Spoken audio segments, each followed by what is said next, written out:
what's one time like a stranger changed your life? Mm. You know, there was this experience I had where I was going through a really, really tough season in life. And I went to like the Glendale Galleria and I was walking around by myself. And this young man, you know, I had to have been like, I don't know, maybe 24, something like that. And he must have been like 19. He walked up to me and he said to me, he was like, "Can I pray for you?" And I was like, "Oh my gosh." I was like, "Yeah, yeah, I would totally love that." And so we ended up praying inside the mall, in the middle of the mall. And then Wow. afterwards, when I was walking to my car, I was like, "Are you good? You have a ride home?" And he was like, "Well, I got one. I'm working on it." And I was like, "Oh, well, if you want, I can give you a ride home," which, of course, at 24, at 39, I wouldn't give anybody a ride home that I don't know. But at 24, I was just like, "Yeah, sure. If you need a ride, da da da." And so we ended up sitting in my car and then we ended up praying again. And then I ended up praying over him. And I just felt like a bunch of stuff in my spirit that it just had to be God put it in my spirit to just tell him about his life.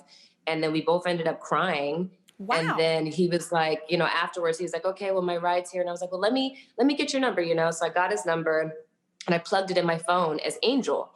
And I went home, and like 2 days later, I told my girlfriends about it. And I just thought to myself, you know what? Like, I want to give this guy a call and see how he's doing. And I went through my phone, and there was no Angel in my phone at all. Like it was gone? Like then like you It put was it in, it was gone. gone? What? Yeah. Yeah. Oh my gosh. So wait.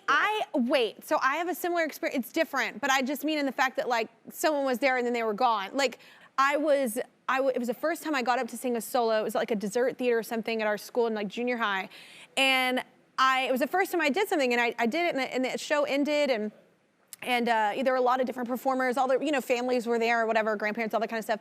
And this older man, like really old, like dude, like came up to me. And I was actually, this is such a weird thing about me, but I didn't grow up around older people. And so I used to, when I was a kid, be terrified.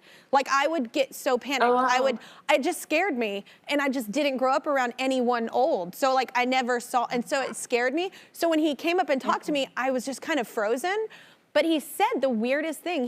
He said, all he said was, "You're going to do this for the rest of your life." And I was like, I was like, what? And I was so panicked. I was just like, and I was just Wow. like, run. Like I was like so scared.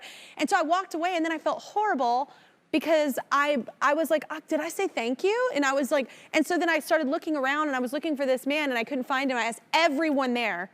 It was like someone's grandpa was here and like came up. No one had seen him. I explained what he was wearing. Nobody, and I never got to say thank you. So I don't know if he was just some Wow. random old dude that came in or like if he exists. I don't know. I was like, what? Anyway, Right. it was the weirdest thing ever. And then, I'm a singer. So anyway, that's so weird That's, when stuff like that I got happens. chills when you were telling that story. No, I'm telling you, and I got scared because I was I guess I was a very scared kid in a lot of aspects, but I got scared because I was like, well, then where did he go? I was like, Right. but then I'm also a spiritual person. I was like, was that like an angel? Like, I was like, was that like somebody like, I don't know if you believe in it or not. It happened. I So. do.